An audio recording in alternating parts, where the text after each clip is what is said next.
Assalamualaikum warahmatullahi wabarakatuh. Kembali lagi di channel Ilmu Sawit ya. Kali ini saya ingin membuat perhitungan ya. Yang pertama, perhitungan jarak tanam untuk areal datar. Saya mencoba membuat perhitungan jarak tanam untuk areal datar ya. Yang kedua, nanti saya juga coba membuat cara perhitungan umur tanaman berdasarkan jumlah pelepah. Oke. Yang ketiga, manfaat pancang mata 5 untuk tanaman sawit. Jadi manfaat mata 5 ini untuk tanaman sawit nanti juga saya akan kupas di video singkat ini. Oke. Sebelum kita masuk ke pembahasan, agar channel Ilmu Sawit ini lebih berkembang, silakan di subscribe ya, di share, dan juga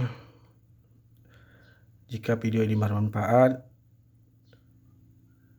bagi rekan-rekan planter ataupun bagi planter-planter muda yang ingin berkarir di dunia perkebunan, dibantu juga dengan di-share ke seluruh sosial media rekan-rekan semua.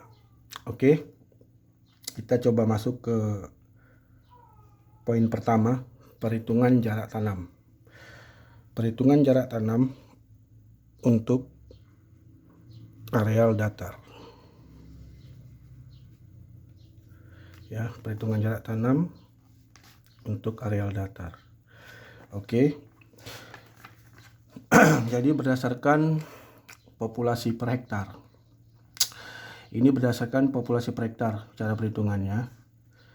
Kita pakai rumus dasar dulu ya. Rumus dasarnya adalah kita asumsi 1 hektar adalah 10.000 meter persegi. Kenapa ada di sini? Mungkin rekan-rekan lihat ada sinus sin 60. Sin 60 ini adalah sudut dari segitiga. Sudut dari segitiga sama sisi ya. Sin 60. Sin 60. Sudut segitiga. Segitiga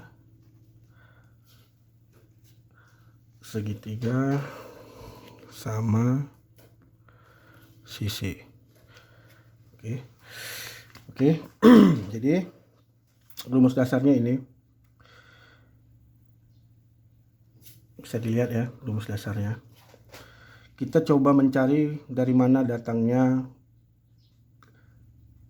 Ini kalau kita pakai sudut ini sin 60 ini, kalau kita pakai kalkulator pasti keluar angka 0,866.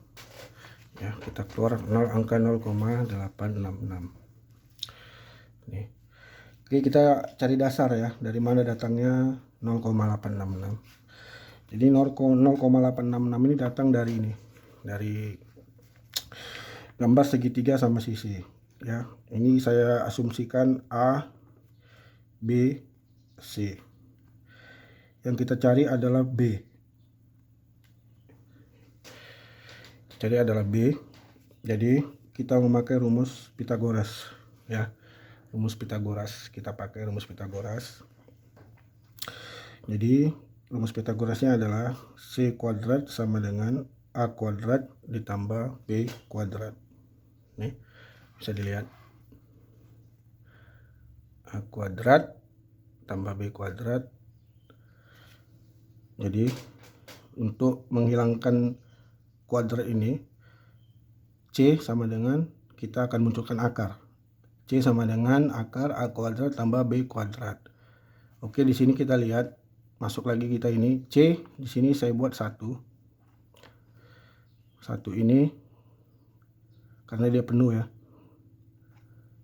C1. Oke. A-nya setengah karena ini separuh ya. Separuh dia, setengah. Kita mau mencari B. A-nya setengah, kita cari B. Jadi asumsinya adalah B kuadrat sama dengan 1 ditambah 1/4. B sama dengan akar dari 1 tambah 1/4.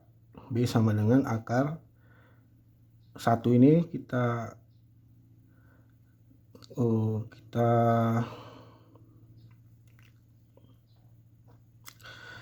satu ini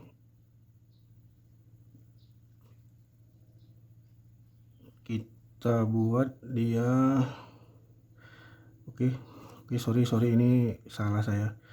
Ini A kuadrat dikurang B kuadrat. Oke, ini salah nih. A kuadrat, oke sorry ya, salah. A kuadrat dikurang B kuadrat.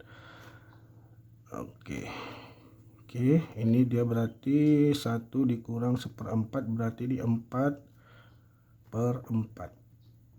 4/4 jadi sama dengan ini kurang jadi 3/4.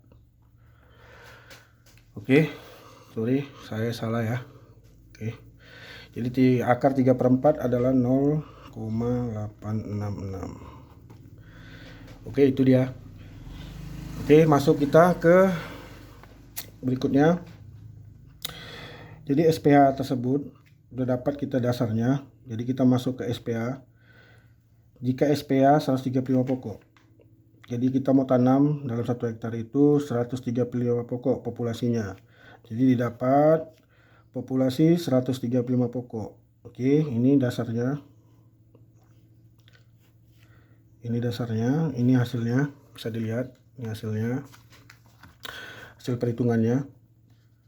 Dari 136 pokok kita masukkan ke sini, kita ikuti rumus ini.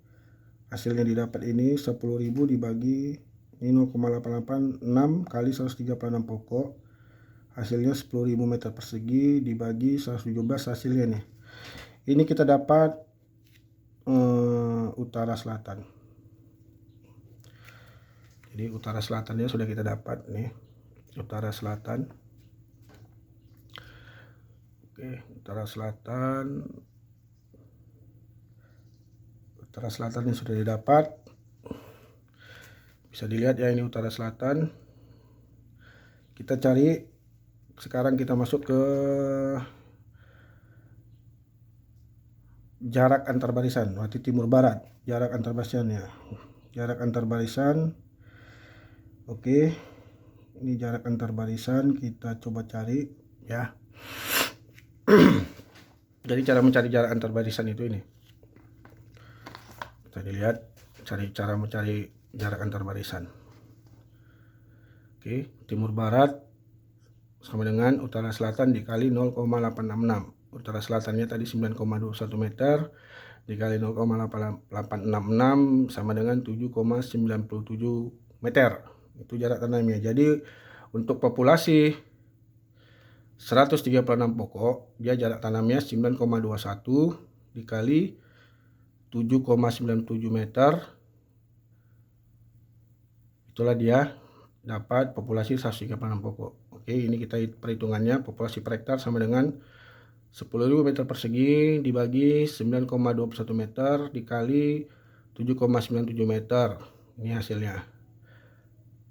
10.000 meter persegi dibagi 73,4 meter persegi sama dengan 136,23 pokok.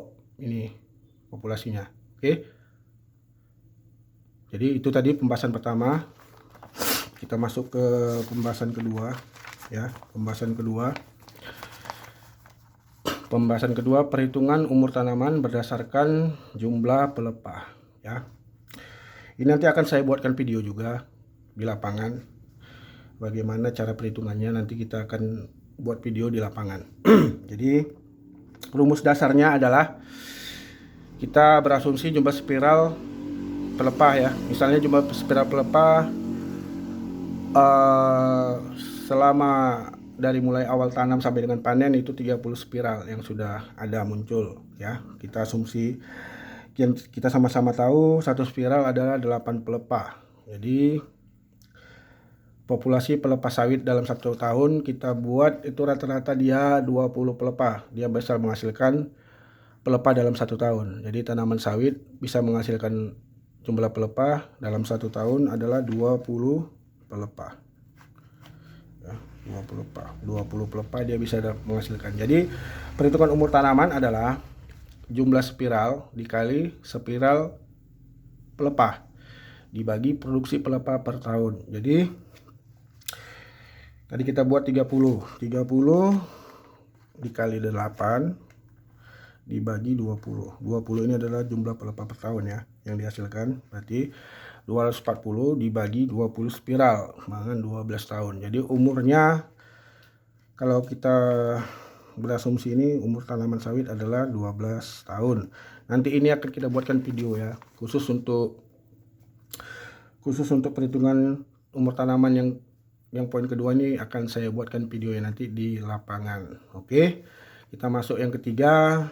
Pembahasan yang ketiga itu manfaat pancang mata 5. Jadi ada beberapa manfaat pancang mata 5, yaitu yang pertama agar tanaman itu dapat tersinar atau menyerap seluruh sinar matahari ya. Itu manfaat pancang mata 5 karena dari utara selatan dan timur baratnya dia terkena sinar matahari. Yang kedua, jika tanaman sudah cukup sinar mataharinya, maka fotosintesis pada daun dapat berlangsung dengan baik. Yang ketiga, menjaga perkembangan pelepah sawit. Jadi menjaga pelepah itu agar tidak saling bersentuhan. Kenapa digunakan sistem pola mata 5? Agar perkembangan pelepah itu tidak terganggu ya. Yang terakhir, agar menjaga perkembangan kanopi daun kelapa sawit.